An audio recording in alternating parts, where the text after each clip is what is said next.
Unite us by exposing us to our differences. That was one man's goal as he rode his bike across the country. Asha Qureshi met up with him to talk about this unique project.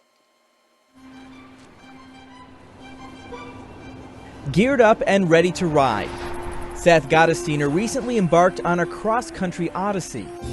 It's my preferred method of transportation, and I find it really meditative, and it's one of my favorite things to do athletically outdoors. The 33-year-old social justice activist mounted his two-wheeler back in late September for what he called the Great American Bike Ride.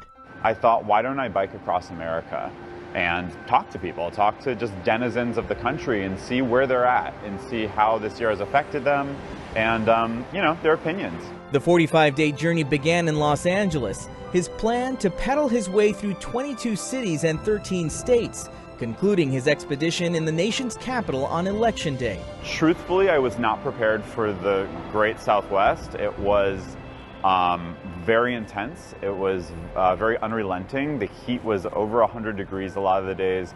Giant mountains, really, really dry. All along the way, Seth met with Americans from all walks of life, interviewing them as part of a feature documentary. I want people to hear voices that they would have never come encounter with on their own.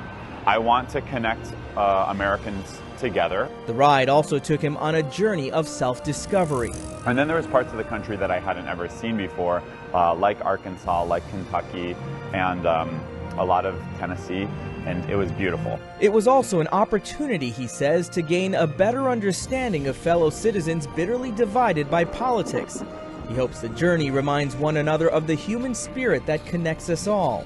Be there for each other, help each other, pull each other up by the bootstraps, rather than be so divided as we've seen this year. One of the questions that I asked, if there's one thing you could say to all Americans right now, what would it be?